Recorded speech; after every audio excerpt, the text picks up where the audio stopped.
Hello, everyone. Welcome to another screen share. We're very, very lucky to be talking with Eric Seufert today. We've got Ali Freeman from the Ready Set team. Really excited to dive into this one. We're going to be talking all about how to use creative as a lever for revenue growth. Through my career in paid social, creative has slowly and then quickly become the lever that folks talk about. It used to be targeting, media. There's still things you can do there, but everyone always wants to know as much as possible about how can creative actually help move the needle for me. I will introduce myself. I'll introduce Ali, and then we'll have Eric. So I'm John. I'm the co-founder and CEO of Ready Set. We're a digital agency that focuses on creative and also all the things, Google, media buying, etc. I was at Airbnb for a few years in marketing prior to that. Ali is one of our best client strategy leads. She's incredible. She specializes in building holistic marketing plans for our clients. We work with Robinhood, DoorDash, Hims and Hers, etc. She's been doing it a long time. She's really good at it, and she's worked with a lot of the best brands in the world. Eric, I am not even sure. Oh, he'll come back. I'm not even sure, Eric, how to best introduce you because you've done so many different things. I've known you or known of you for nearly a decade now. I remember when you were at Rovio doing Angry Birds, UA. You've built like a VC firm. You've written a book. How would you summarize sort of your background and where you are now? Yeah. So first, thanks for having me. Yeah, thanks for being here. So I just kind of consider myself an analyst. That's the one word reply I give when I'm at like a cocktail party and someone asks me what I do. Yeah. But I do kind of a number of different things, right? So I worked as an operator essentially for, 10 years in the mobile space. So worked at a number of kind of scaled mobile gaming companies, including, as you mentioned, Rovio, which makes Angry Birds. But I was also the head of marketing at a company called Wooga, which is a casual mobile gaming company that sold to Playtika. I started my career at Skype. So it works kind of across the spectrum. From like startup scale to massive pre-IPO scale with Skype, and ultimately they sold to Microsoft. But throughout that time as an operator, I wrote a blog called Mobile Dev Memo, which kind of developed an audience over a very long period of time. But now is kind of like a prominent trade blog in the digital advertising space. I built a company that developed business intelligence software for mobile marketing teams and sold that to a mobile gaming studio, worked there for a few years. And then when I left, I didn't want to get like another just job. And so I sort of kind of tried to map out what I thought the next stage of my career should look like. And I thought I really wanted to spend more time growing Mobile Dev Memo and growing that community and growing the sort of nexus of knowledge around performance marketing and digital advertising. And I also wanted to be investing more actively. So I started an angel syndicate called the Mobile Dev Memo Syndicate. We did 10 deals in 9 months. It was, kind of just comprised of the Mobile Dev Memo community. And then I realized like running a syndicate was just a lot more work than was interesting to me. Just because you're essentially setting up like a vehicle every single deal that you do. And so I raised a venture fund called Hercules Capital, where I just invest in the mobile ecosystem. So there's just kind of a couple facets to like my day-to-day now. I do, some amount of consulting, not too much anymore, but for like very large companies that are more working on like honing their process, deploying tens of millions of dollars a month profitably. That's a skill, right? There's a specific skill that's needed there that not that many people have because they just haven't been able to develop it because there aren't that many companies that deploy at that scale. I also invest in the earliest stage companies. So like the CEO is running Facebook campaigns and, how much do we spend this month? We've budgeted $2K. So I kind of see companies across the entirety of that scale spectrum. And then I just spend a lot of time thinking about the ecosystem through my writing on Mobile Dev Memo.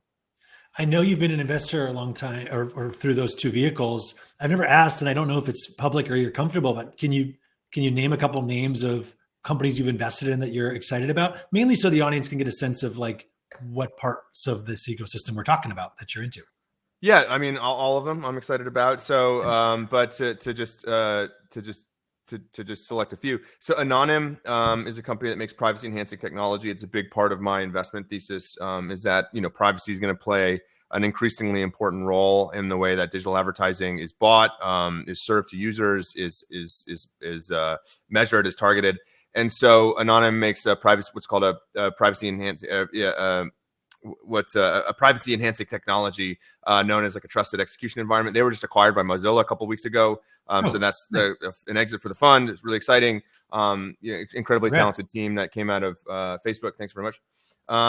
Format Commerce is an e-commerce sort of advertising efficiency or optimization platform. Allows companies to sort of, just at a high level, it allows them to sort of get more value out of their advertising campaigns. These are e-com advertisers. Incredibly excited about them. They've been marked up, twice since I invested. I was going to say, Format seems to be one of those companies. I was going to say the first since I remember Triple Whale that's kind of blown up out of the gate, and I think it's a lot of the same marketing folks that were there. Yeah. So I think the CMO was from Triple Whale, and I want to say somebody else was from Triple Whale. But yeah, I think a lot of the leadership came from Triple Whale, and they're just experiencing explosive growth. And that's, again, like I know that you had mentioned kind of in the pre-production chat that like we don't want to get, gaming is just a sort of like a sliver of the audience here. But I mean, I've got a lot of exposure to e-com as well. And then on the on more like the sort of infrastructure side, a company called Scenario. I'm very excited about. They have a generative AI tool for producing not ad creative, but in-game art assets. If you think about so first of all, like the kind of, and this is, I think there's parallels here with advertising, but like the largest single cost center for like a big scaled open world game is going to be art production. I mean, you have an army of artists developing almost an endless quantity of art that's needed to support this like open world experience. Well, what happens when you can, generate that basically for free, or even just generate and deploy it in real time, right? Yeah. Think about like the sort of degree of personalization that can be achieved there. Now, that's something that I'm also really excited about on the advertising front, and we'll talk about that later. But I'm really excited about that company and they're doing great things. So, and maybe I'll call out one more because I think it just helps to sort of explain the scope of what I think about Context SDK. So it's a company that builds a tool that allows app developers to unlock signals from within the context of their app, and then to act upon those, right? So if you think about, you built some sort of, it could even just be like a very simple set of rules for like, okay, if this is true, then do this. If this is true, then do that. Well, this Context SDK just allows you to source more signal from how the user is interacting with your app, keeping it all on device, right? So that one of the big problems from a privacy perspective with just like collecting a bunch of user data and using that to optimize an ad experience, using that to optimize an in-product experience, is that you have to send it somewhere else. Like someone else gets access to it, right? Well, what if you didn't need to do that? What if it could all stay on the device, and the Context SDK collected the signal, but also gave you an opportunity to act upon it, to optimize the product, and then to measure whether that improved the experience or not, right? So they're doing incredibly well, a lot of traction, and they kind of work across the content spectrum on mobile. So it's all sorts of app developers. So that's like I guess that's like a pretty good varied selection of the companies that I would say I'm very excited about. But I mean, they're all my babies. Also sounds like some good picks and like the right timing as well, because some of those things like that last one are just, I feel like everyone knows that's going to be the way that you're going to make art in games, and it's not today. So who's going to lead it, right? So you're making a bet. That's awesome. As you mentioned today, right, we're going to cover, just for folks here, Gen AI, how that's going to change creative. I know you wrote about the 5 milestones that you see happening, the 5 sort of dominoes to fall, and I want you to walk through those for everybody. I've always wondered, as I've followed your career and all the, you're humble to say you're an analyst. I mean, I think that you're the analyst. You are the nexus of ad tech info. If there's anything about, Apple's new privacy changes and how it affects advertising, or Facebook and the New York Times, I always see you quoted. So, I think that was a very smart career move to fill that gap, and you've done it really well. I want to start off by just diving into some of the contrarian things that you've said. Ad creative should not be A/B tested. Weigh in on the brand versus performance debate. You've talked about LTV is kind of a passé thing now. I want to get your thoughts on that.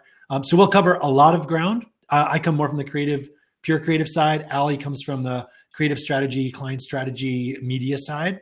For everybody, I wanted to ask start at a bit of a high level because you've seen this space so closely for so long, from the go-go pre-ATT days of like the late 2010s to now to where things might be in 3 to 5 years. As best you can, walk through how, and this is the question of this webinar that I wanted for our audience, how Eric thinks about creative, because you've talked about it in several posts that we'll get to, but not as purely. If Eric were running my ad account, I am frustrated. I don't care if I'm spending $1,000 a month on Facebook or 10 million a month. I feel like I've hit a ceiling. I'm not sure how to answer these contrarian questions as people on either side of the debate. I mean, it's a big question in some sense, so answer it however you like. How would you approach creative 3 to 5 years ago, Eric, on paid social versus now versus what you see 4 to 5 years from now? Yeah, I mean, that's a great question. I think it's a good place to start. So, I mean, it's fairly easy for me to answer the 3 to 5 years ago portion of that question, because I wrote a piece in 2019 called Producing and Deploying Advertising Creative at Scale.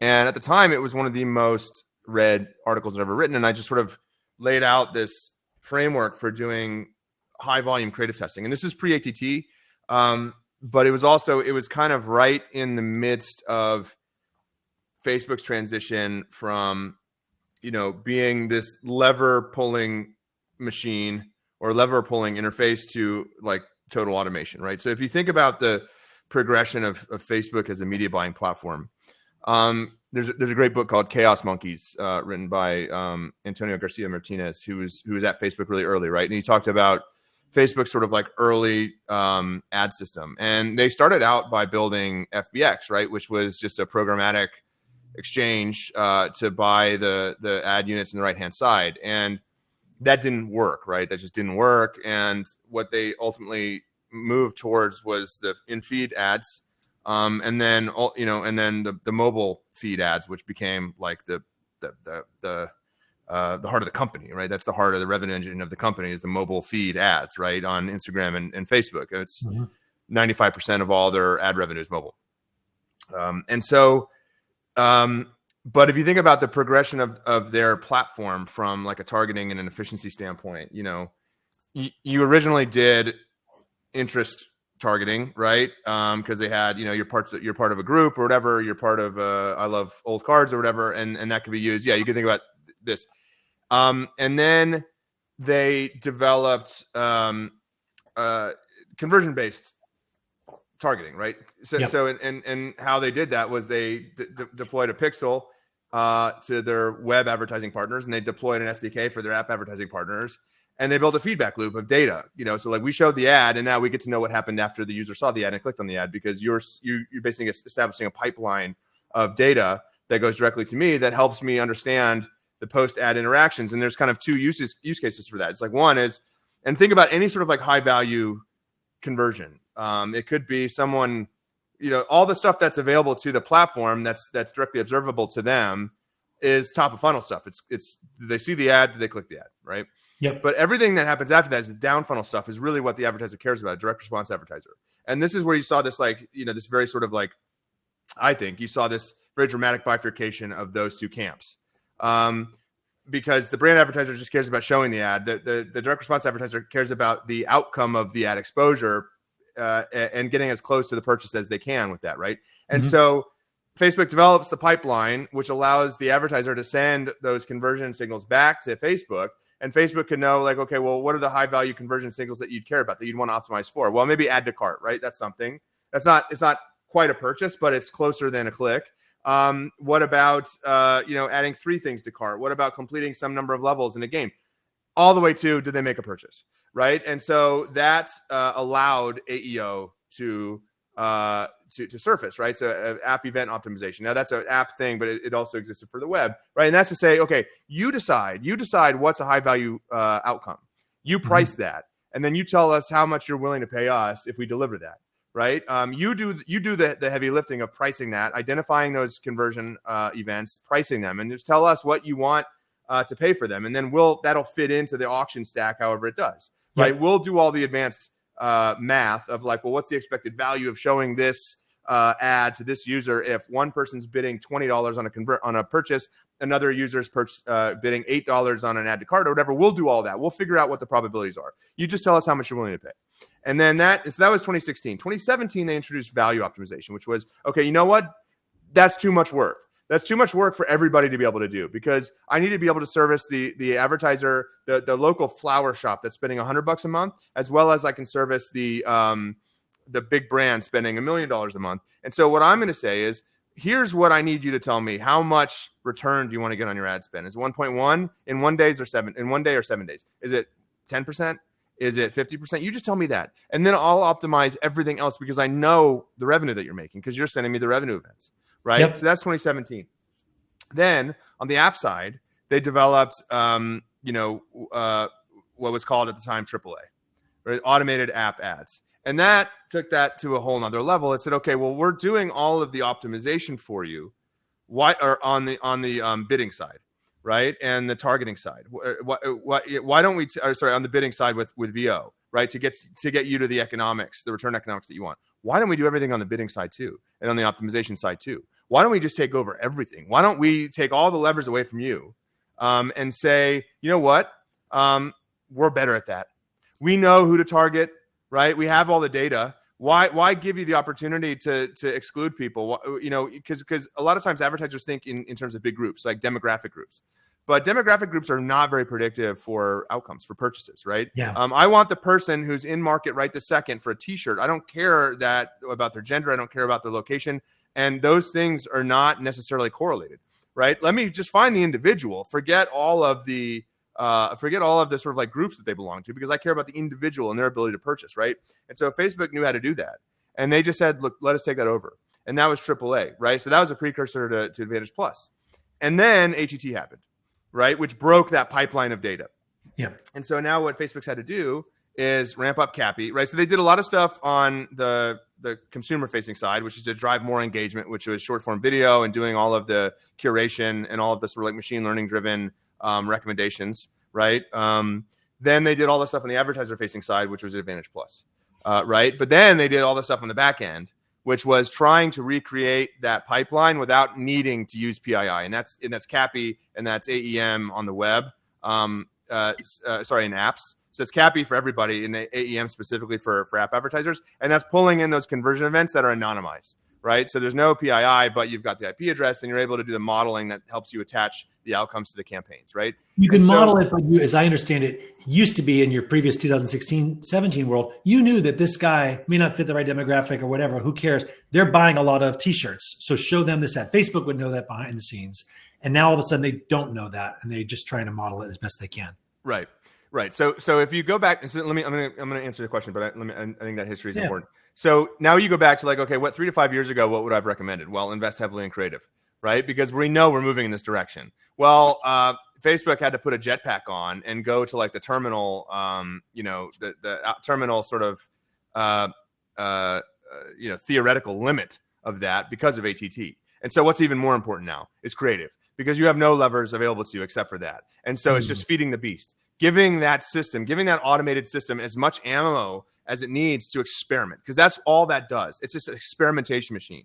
It's saying, you know what? Let me make sure for the audience that I'm following. It's that creative was already important then, because to the thing I was sharing on the screen that you wrote, you needed, it almost reminded me of this phrase, creative is the new targeting, came about around that time where it was, hey, just make a bunch of ads, let them bid, don't worry about targeting. The different ads will find their people, to all of a sudden, okay, now Facebook can't help you as well. The creative won't perform theoretically as well because it can't, we don't know these people very well.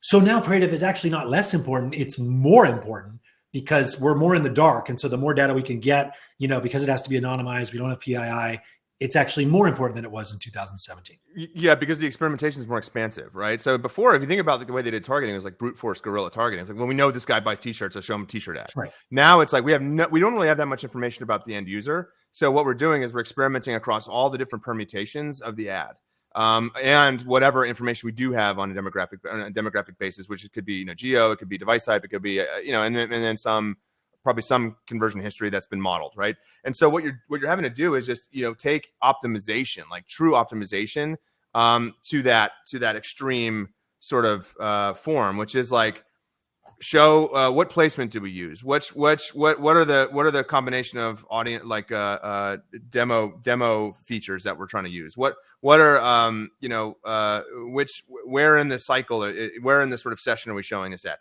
Like all those things that you couldn't even as an advertiser experiment with. A, because those weren't levers that were made available to you, but B, because you would need so much data. And how do you get the data? You buy it with ads, right? Well, Facebook has the data for everybody.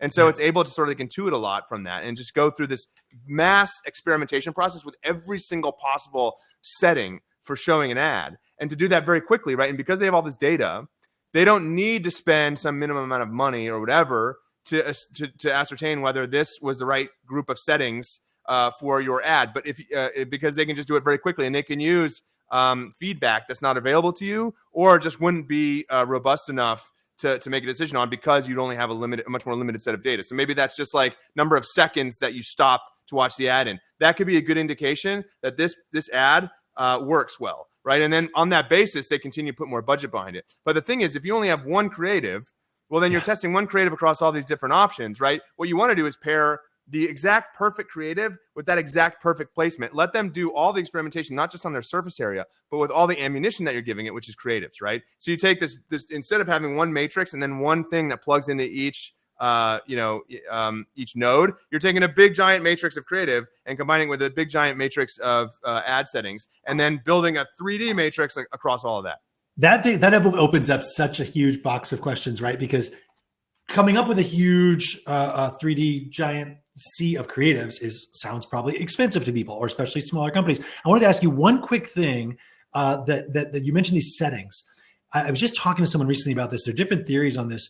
Do you feel or have any evidence that the platforms, Facebook, TikTok, et cetera, are actually looking at the ad itself before they even test it?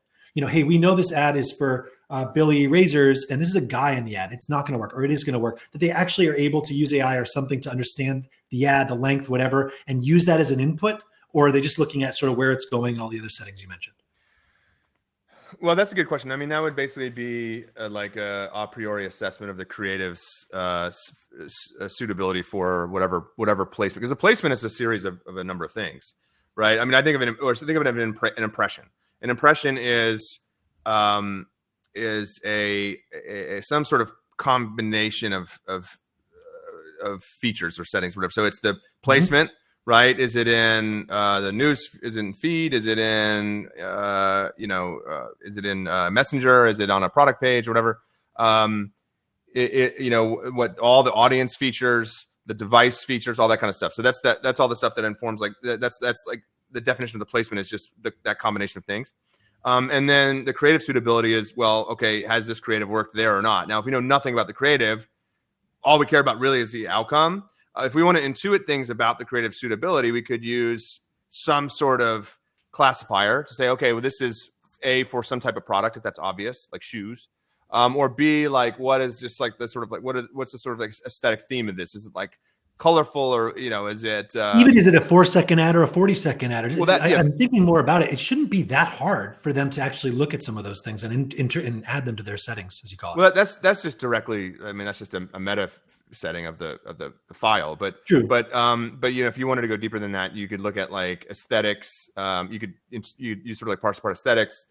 You could parse apart like what is actually being advertised for, like, or what's being advertised in it. So you could do that kind of stuff, and I think they do that kind of stuff. And then who's advertising? So who's the advertiser? And that kind of stuff matters a lot. Like, first of all, just like account performance historically. I mean, that features into where you get ranked. Like that. The reason I ask, I guess, is because maybe you can touch on this question now that we did the past, now we're on today, which is. There's been sort of two sides of the debate of, you've got to force spend. This platform it's busy with a million other advertisers. It doesn't know whether this ad's going to work or not. Especially in parentheses, I spent all week on this ad. I spent all month. I spent $10,000 making this ad. I need to push spend to it artificially to make sure that I know if it works or not. And the other side of the debate is, no, you can launch if cost is not an issue, you should launch 1,000 things at once and not care if one only spends 13 cents, because TikTok, Facebook, machine learning, AI, whatever's in their black box is actually smart enough to learn a lot of these aesthetics. Is there an actor in it, et cetera?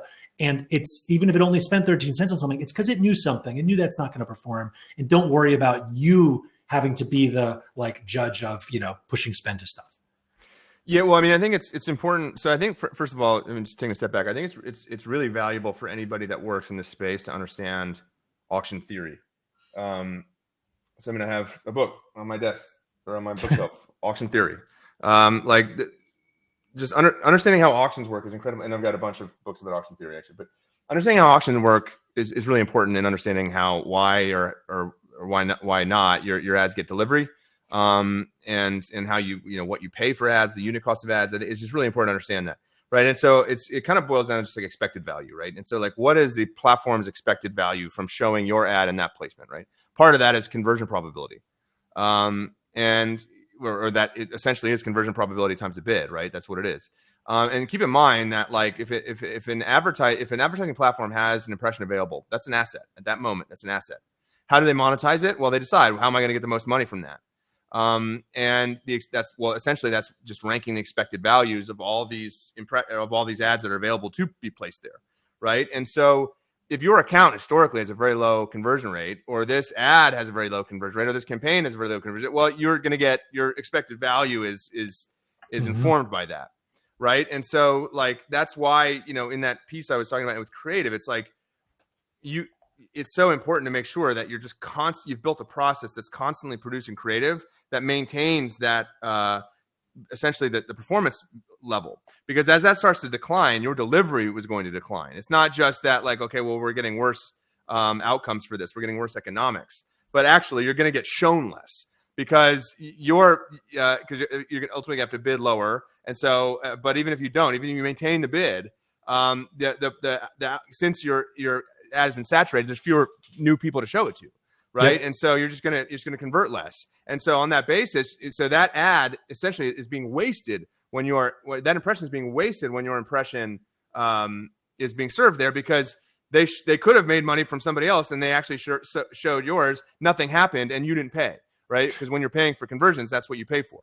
Just to lob a question in here, I have had advertisers who spend a lot of money, even the ones who don't, say, I just feel like we've saturated it. I feel like we know that, like, I'm thinking of fintech companies, a lot of them have this thing where, it's an app and you get $250 sent to your bank account free if you sign up, no credit check. There's like 18 of these apps and some of them are big companies. And they're like, that works 10 times better than any other creative we've ever tried. But maybe our performance is stuck because we've saturated that. And then on the flip side, a new company, someone launching a brand new e-com brand asked me, hey, in the early days, will I have better performance because it's like totally fresh and I'm going into a new audience, or worse because Facebook doesn't know me, people don't know me? I wonder how you could speak to that based on what you're saying. Well, it is what it is. I mean, that's your job, is to adapt. I mean, like I wrote this piece a while back called Write Two Letters. And I mean, because there were a couple of news articles that were coming out and it was like, oh, Facebook doesn't work anymore. Like, I mean, these are like Bloomberg and stuff. There's a bunch of DTC advertising. Like, Facebook doesn't work anymore. Advantage Plus doesn't work. No, it doesn't work for you because you're being priced out because other people are outperforming you. Like, that's the thing with Temu and Shane. It's like people are talking about, well, no, look, they're edging us out, right? Well, probably not. That's probably not happening. First of all, because there's enough depth of the the impression based that they're probably not like wholesale increasing prices, but they're chasing the lowest value users anyway. Yeah. Right. The thing is, like, Facebook doesn't work anymore means no, you're being priced out. Other people are outbidding you. Facebook's actually gotten so much better at matching value with the advertisers that you're not bidding enough, right, to unlock it. Somebody else is. They found the right creative or they've monetized their product better. And so Facebook's not working. Facebook's not working for you. Because you've been priced out. Facebook's working so well for somebody else that it seems like the wholesale of the platform's not working. Look at the revenue every quarter. It's working, right? It's not working for you because you've been priced out. Now, that's the problem. It's going back to the auction theory, expected value. My bid times the conversion probability, right? That's what it is. That's how you get slotted into the auction, right? And so if your bid's too low, well, then your conversion probability better make up for it. Yep. Right. There's another piece of that. It was like, people are like, oh, I keep ramping my bids up and I'm still getting no delivery because the conversion probability is too low. Right. And so it doesn't matter what your bid is at some point. You've got to make up for the fact that no one ever clicks your ad. So you need better ads. Right. And so, well, what do you do on the conversion probability? Well, you make better ads or you make a better onboarding or whatever. You do whatever you have to do to make sure that when someone clicks the ad, they go through the onboarding process, they buy. What do you do if people don't click the ads? Well, you need better ads, or you need a broader audience to target. Self-servingly, I'm loving this conversation because, like, creative, everything you're saying in a really interesting way is that creative, and a lot of it, and it being varied and it being good is more important than ever. You touched on something I've been dying to ask you for 2-3 years. I remember very well your years long, hey, ATT is coming, and then it hitting, and everyone on the Slack channel, Mobile Dev Memo Slack group, which I highly recommend people join, chatting about it. And it was like, oh, the bomb didn't go off. It was like Y2K. And then I remember, I may have some of this off. I remember you even posting, all right, forget it. Facebook apparently is the greatest company ever, because this is now passed a few months ago. They seem to be fine. I don't really understand how, because as you said earlier, auction theory, like they can't now help people find their targets because they don't know who's spending $700 a month on t-shirts. So my big question is, now that we are way past that, and they've now implemented, finally, it took years, what they wanted to do to make up for Advantage Plus, et cetera. Do you feel Facebook is clearly not as good as it was, or actually shockingly they are, or better? You know, where they were in 2019, where they are now, effectiveness as a platform for marketers, where do you see them? Oh, is it just, so I didn't say that. So the bomb definitely went off. And I even said because I read this article that, Facebook's probably going to take a 7%. I remember that. It's a 7% headwind. This is pre-ATT. And in the article, I said, yeah, it's going to take a while. There's going to be a slow burn down to that 7% number because they've got the data. The data doesn't expire on day one. It just gets, it expires over time. So like on the first day of ATT, you're not bringing in new data, but you still got the big bank of data, right? And the thing is, they have like a look back window, right? So it's probably like 6 months, let's call it, of like how fresh do we want this data to be to use to target people? So let's say it's 6 months look back window for building a profile of somebody. Well, on day one of ATT, they had 5 months and 30 days, and then on day two, they had 5 months and 29 days. So they still had some data. And then I said, they'll hit that nadir, which they did, right? Stock price went sub 100. Revenue was decreasing year over year. Right. And then they started, regaining the ability to make those predictions by improving the measurement. They can't improve the targeting. That's gone forever. That will always be gone because they can't know for certain that you did this thing. But they can kind of guess. They have some sort of like ability to model that against individuals, but also against campaigns, which I think is more helpful. And then they just automated away all the inefficiencies of running the campaigns. And they increased the session lengths, right? So that you're seeing more ads as a consumer. So I think as a platform, it's a lot worse for some types of products. Like you saw D2C just get annihilated. Certain types of D2C, like very specific D2C, got annihilated, and that's not ever coming back. And certain types of products, it's probably as good or better, right? Like very broad-based well, pick that apart for me. Why? Because a lot of D2C people that listen to this, why was D2C in particular annihilated? Any other verticals in particular that you're like, oh, they're fine, but they're not? Because I got to say, when I describe to my 10-year-old or my aunt, they used to know who's buying t-shirts. Now they don't. That's not coming back. Common sense people are like, well, it must suck now compared to where it was. But I feel like people are still doing it. And I kind of wonder, are they still pushing it because it's still the best thing there is? But it's just a lot less effective? Or have they really made some changes and guessed well and done the other things you've mentioned that it's as effective? Sounds like it depends on the vertical. It depends on the vertical. So D2C in general, I think, was like a little bit of a mirage there with the growth, right? So what you saw, I wrote a piece a while back about this called like, Facebook took me to 50, broad targeting on Facebook took me to 500K a month and spend, what next? And that was the experience for a lot of D2C companies. They had some very, very niche product. And Facebook was very fast at finding the exact perfect audience. They scaled that to 500K, but it doesn't scale beyond that because it's a niche product. And so if you had a very niche product that was reliant on knowing a very specific type of purchasing profile for a user, first of all, that's gone forever. You can't get that. Second, that was always going to be constrained by just the size of that audience. If you're making organic dog food, well, there's a limited number of people you can sell that to. If you are selling t-shirts, like funny t-shirts, you're probably Facebook performance has never looked better. If you're selling something very niche, and that could be like a niche type of mobile game, that could be like a very specific type of e-com product. Yeah, you're probably still reeling from ATT, and there's nothing that you can do to improve that. You just need a bigger, broader audience that you can reach without the need for that precision behavioral targeting. So what I'm getting here is niche products that always had a ceiling. Now they really have a ceiling, and it might be kind of low and they may be kind of depressed. Whereas folks that are making something really broad that's for anybody, there's plenty of room. There's plenty of modeling to make it work. Yeah. And that's a point I made a while back. Like you can't saturate a big channel. I can't remember this. It's called like, you can't saturate an advertising channel. Like you can saturate it for your audience, but you can't saturate the channel. If you're selling t-shirts, you're never gonna saturate Facebook or Amazon. There's always going to be a new buyer that you haven't showed an ad to yet. If you're selling organic pet treats, there's a limit, and you're going to saturate that. But you're not saturating their channel. The channel's Facebook's 3 billion daily active people. You're not saturating that. You're saturating your niche audience, and that's your problem. Your product just doesn't appeal to enough people, and that's a you problem, not a Facebook problem. Yep. Before we get to the future state, what things are going to look like if I'm watching this and I'm a creative strategist or I'm leading creative for a $10 million a month or $10,000 a month brand. Ali, is there anything on the now, media buying wise, testing wise? I've got a few things, but anything you want to make sure we touch on? Yeah. Well, as far as the now, I think a lot of people, given everything we've just talked about, what's happened over the last few years, and one of the things that I certainly would love to hear you weigh in on too, Eric, is creative strategies have changed, had to evolve, right? How we approach creative in general, as well as, how we're buying for that creative. But, you talked about going way back, Eric talked about building sort of these big 3D matrices now, based on those changes that we discussed. And I think a lot of people, some of the questions that I get is where do we start with that, right? I have to have so much more creative, and that creative has to be a lot better. So where do we start? And, Eric, before I sort of jump in, would love to hear your perspective on that, where people should start, because I know we get a lot of questions like that. I mean, just start, just make something. I mean, so I don't think it's to be better, right? I think that the issue is you just need a lot of it, and it needs to be varied. You need to explore as much as you can. You need to experiment as much as you can, right? And so that's thematically, but that's also aesthetically.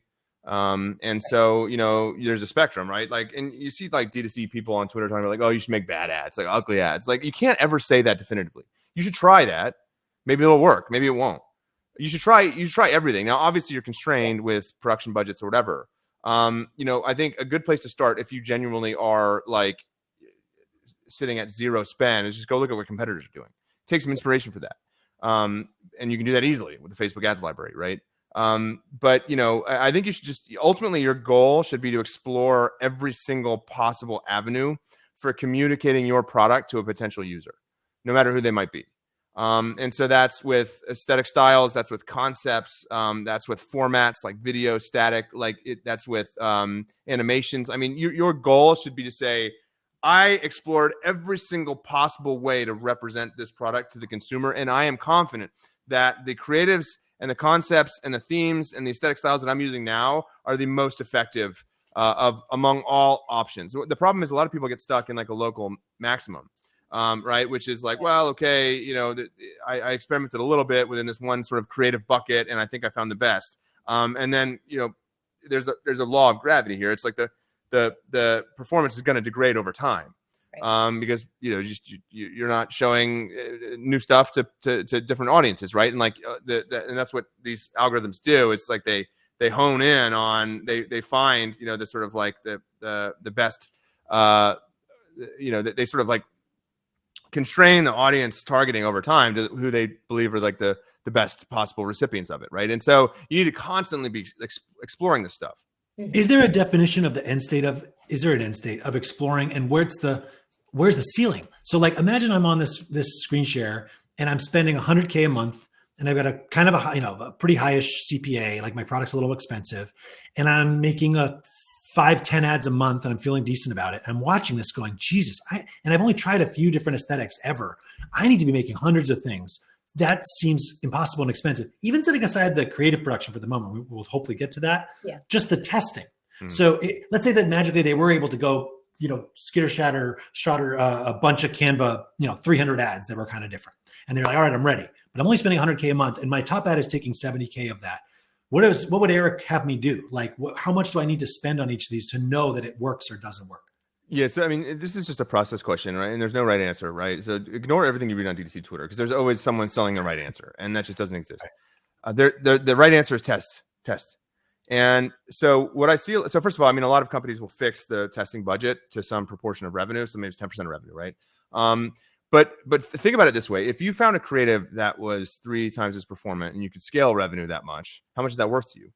right? And so the way and obviously, well, it's worth a lot, but I've got this much cash in the bank, right? But so the way I see companies approach this, and I think this is probably a pretty good approach, is you sort of view this exercise as like an exploit dynamic, right? So you're exploring a bunch of opportunities, you're exploring a bunch of different concepts, and then you're exploiting the ones that work. But instead of doing, and usually in like when you land at like a steady state or like a steady growth state, right, where you're spending 10 million a month and you're growing maybe 5% a month, but that's a meaningful amount of absolute dollars, that explore exploit happens every week or whatever that production cycle is. It's like 30% or explore, 70% exploit, but you can't do that from a cold start. So what do? Right. You take a bunch of your testing budget up front and you say, I'm going to explore 100% this week, and I'm going to run that for the rest of the month. And then the next 2 months, I'm just going to exploit, right? So you front load the testing.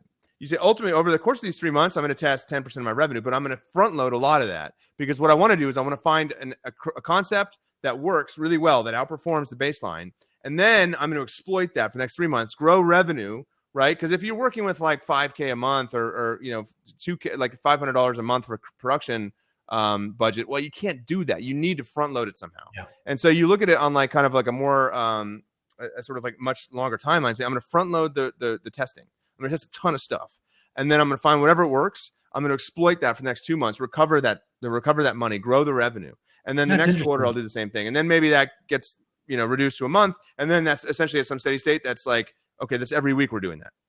Yeah, I like the idea of that sequencing early on. Go ahead, Allie. I was just going to say that's exactly how we build out our strategies here, is that explore versus exploit. I was going to say those two words. That was eerie. Yeah. I know, right? Yeah, great to hear. But, another thing I wanted to ask you, Eric, is when you get to that exploit stage, when you're more focused on testing, something that I have to handle conversation around a lot is, the testing isn't big enough, or, we really want to see more of these big drastic changes, or, sometimes it's even really going for that big viral hit ad versus the value of what we can learn from, some of those smaller incremental testing. And curious to hear your thoughts on how, is any change too small in nature to be considered valuable for testing?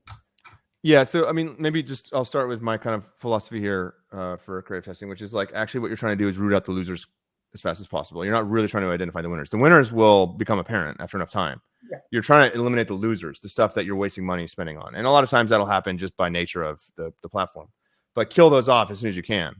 And that's the goal, right? Is to kill the losers quickly. The winners will become apparent, right? The losers you need to kill off as soon as they are. And so to that, if you kind of flip the approach on its head like that, then there are changes that are too small. You want to kill off the losers with big gaps in performance. But yeah, there are changes that are too, or effects that are too small at different levels of budget. So if you're spending a very minimal amount of budget, then your testing budget is by the nature of that sort of relative ratio going to be lower. You should be exploring big radical conceptual variants, not blue button versus green button.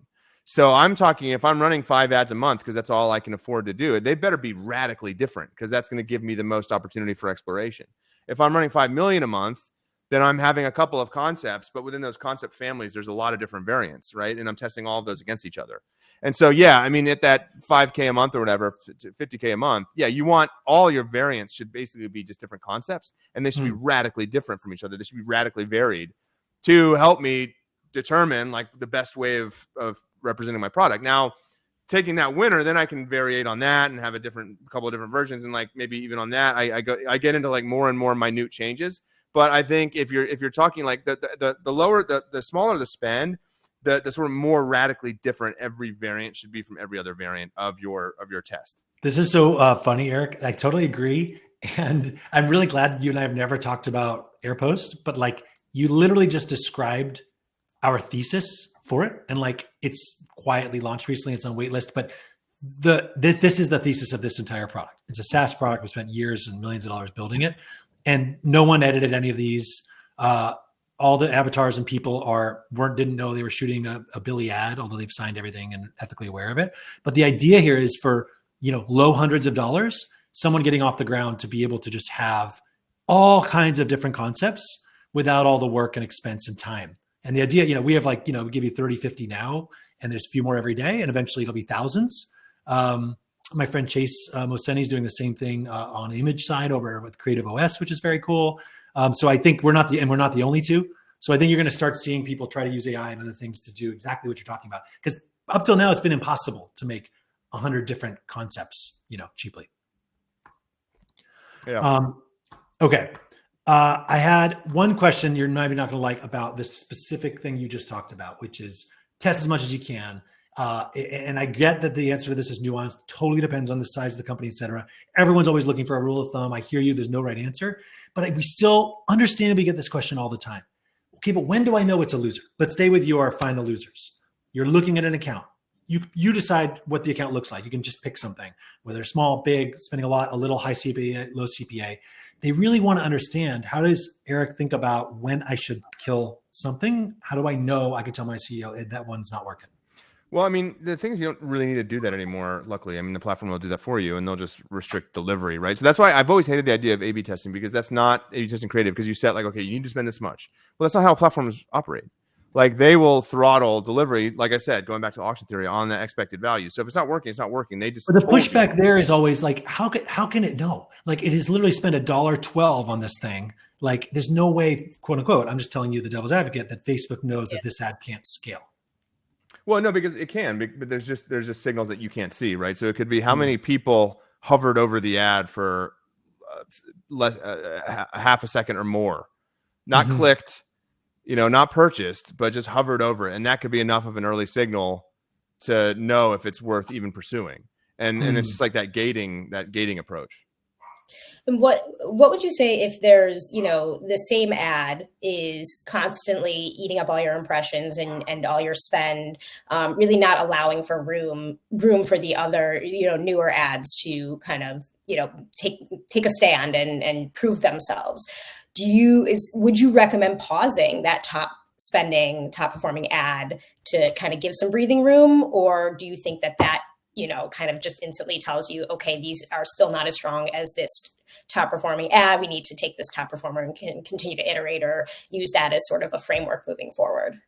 No, I think you should base you should base the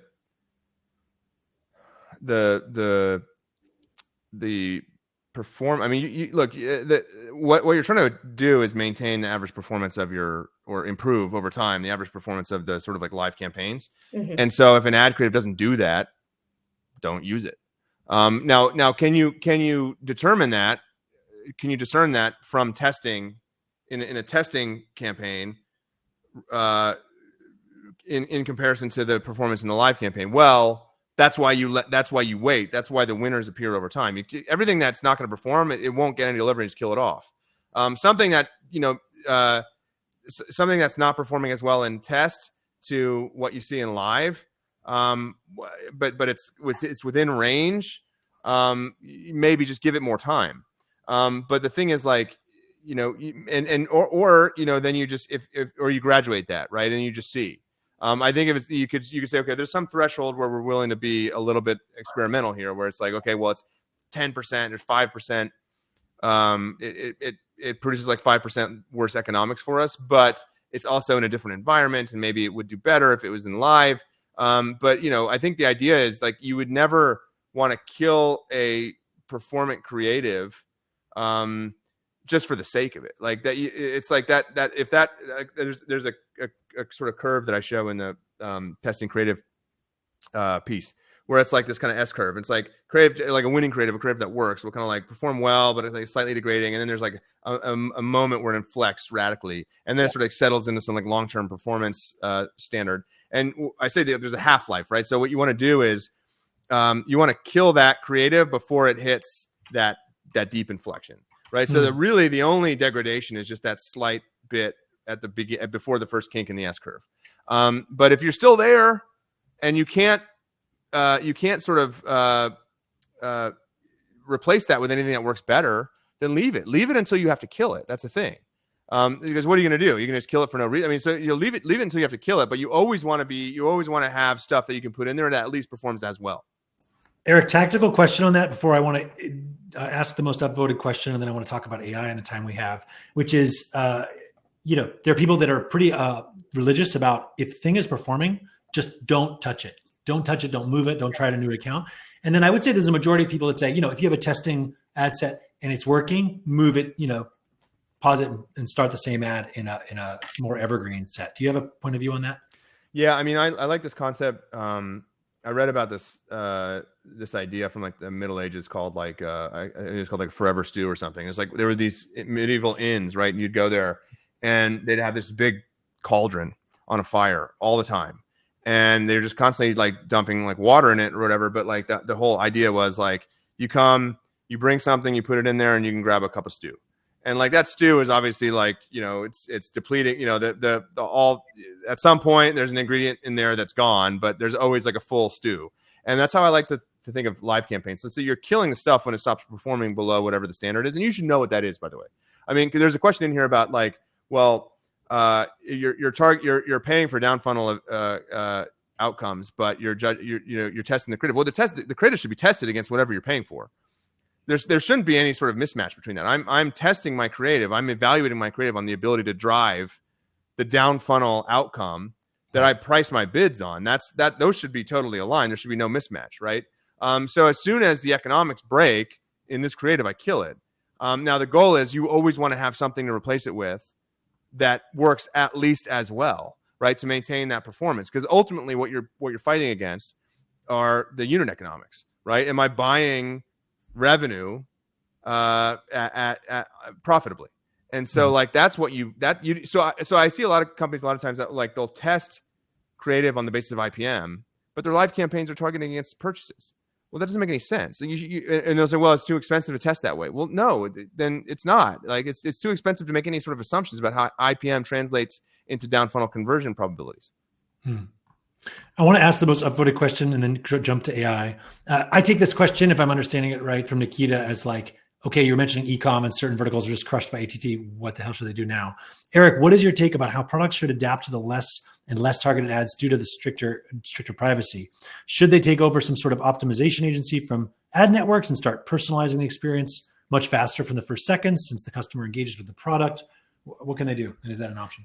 Yeah. So I wrote a piece about this, like why in-product personalization is more important than something else. But anyway, I talked about it. So yes, so what did an ad network do previously, or an ad platform? They essentially personalized the ad experience, right? Mm-hmm. They showed the ad to the person that was going to be they deemed to be the most receptive to it, right? And so what you had was this very curated, homogenous set of traffic that was going into your product, right? Well, you don't have that anymore. It's a big heterogeneous blob.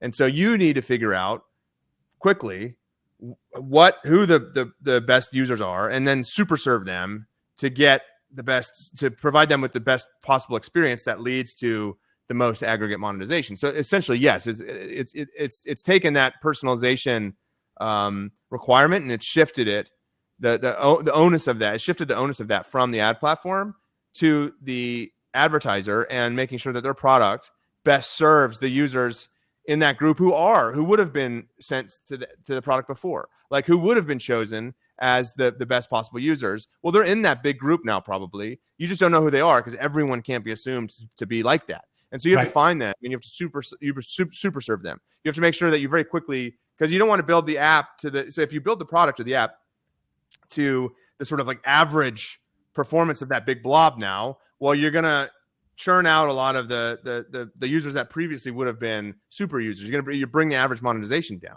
right? So what you need to do is you need to build a product experience for like all the different tiers within that big blob based on their willingness or ability to spend money to contribute revenue.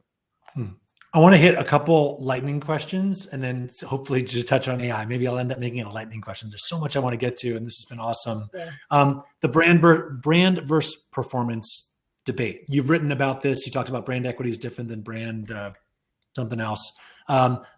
This is happening in most companies that we work with. There's some brand group, there's some performance group. Performance groups judged on, are you making more than 100% back in 30 days? The brand groups judged on something more fuzzy. Mm-hmm. And you can talk about CAC to LTV and how you feel LTV is maybe a passé metric. But talk about the brand versus performance debate when you walk into a company and they're having that issue.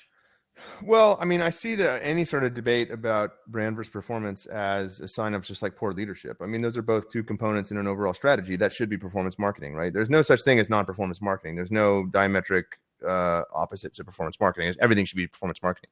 What I see as being diametrically opposed are brand versus direct response or delayed response, right? So I have this piece that I wrote about, like, these three tactics. It's brand advertising, which is driving awareness, driving hopefully like long-term receptivity. There's direct response, which is just trying to generate a conversion right now. And there's delayed response, which is like, generating a conversion within some amount of time.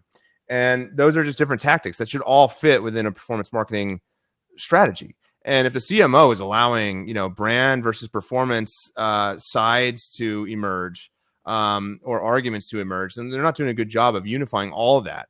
Right. Brand will support. I think, to give them credit, it's not so much like, oh, brand, there are companies that literally are like, we don't believe in brand marketing, or we don't believe in performance marketing. Honestly, I think it's more nuanced. Maybe throw out those terms, and it's, how do you allocate, right? You're under a lot of pressure. You just had a board meeting, you're CEO. They want to see that you can get more customers in the next quarter. That brand higher funnel awareness marketing will work long-term, but it will take longer. It's often the first thing to get cut. Like, how do you balance those two? I'm sure, of course, it depends on the company. I mean, again, poor is leadership. It's, can the CMO make the case? Yeah, brand performance is more, there's more flex there because it's longer term. I mean, it's just long-term thinking versus short-term thinking. Like, you might not have the luxury of a long-term view on this, and you just need to cut in the immediate term, maintain revenues, hopefully weather whatever challenges you're facing, and then start reinvesting in brand. Yeah, brand is something that should ultimately support the performance of the direct response, right? And it's all performance. You'd want to do that, but I mean, if there's just a short-term need, well, yeah, brand's going to get cut, because ideally the direct response is delivering sort of like measurable, provable revenue. Yeah, much easier to measure and prove. Okay, in our last few minutes, talk about AI. I know we have to compress it. I love your post about the 5 milestones of how you see this playing out. I'd love you to start or get in there somewhere where we are now. There's a lot of pressure and stress of a lot of creative leaders like, oh, am I supposed to be using this now? I tried to use it, but it kind of sucks. Is it good? What do I use? Where is AI now for creatives, and where's it going? Yes, I mean, I think high level, I won't go through the milestones, but I think it's a mistake to think about generative AI as just a cost-saving opportunity, right? Like, or just a cost-saving tool, right? Like that's true. You could save money on production, but then you're not really generating value from it, right? What you really ultimately want to do is, again, just super serve the most relevant person with like the creative that's most likely to activate them, right? To best represent your product to a person based on their tastes, their proclivities, their preferences. And the problem is, like, you can't really do that as an advertiser. That's heavily reliant on the platform, and that's where the platforms are going. I mean, my sense is where we end up with this is I'm getting real-time advertising creative produced for me in my specific experience in some product based on the context in that moment and whatever information is known about me. And it'll drive click-through rates to like the sort of highest theoretical value, which again, and then I wrote a piece about like why that's inflationary, because then what do you have to compete on? If that expected value output is maximized on the click-through side, well, then all you have to compete on is the bid side. With I know you've written about this with generative AI, but just how there's still need for human ideation at some point. A lot, you mentioned blank canvas creatives. I guess from a frequency standpoint, or when and where in the process do you think that, kind of those creative resources should be more focused on that? Or what should creative resources focus on if, advertisers are going to continue to adopt more of these generative AI tools? Where do creative strategists fit in the new world of platform making the creative? Well, I think it's just empowering the explore part of that dynamic, and then letting the machine do the exploit, right? So like, let the machine do all the variants, but you need to be introducing like the blank canvas thinking, right? And so I think that's probably now where that fits in, especially because I don't think generative AI tools are going to be doing concepts like whole cloth ex nihilo concepts anytime soon. Partly because that's hard, and partly because advertisers are wary. So that's where the brand strategy or whatever the creative strategist should fit in. They should be contributing those. At some point, I think these machines, like these systems, they're mean reverting. Like they just drive everything to the mean performance, and that's a problem. Like if you don't introduce new concepts yourself, then all the concepts will ultimately converge around some mean, right? Yeah. And then the performance will as well. So if you need to keep the performance elevated, then you need to be introducing like the kind of concept that the machine, the tool won't be able to produce. We see that in a funny way already, like, Post-it notes or, man on the street interviews. Right. It's like whatever the trend is in ads, and then they stop working because it reverses the mean. Eric, this has been awesome. I'm so glad to talk about creative with you. Thank you. I think I speak for everybody on this chat. Really appreciate your time. Yeah. Cheers. Take care. See you, everyone. Awesome. Thanks.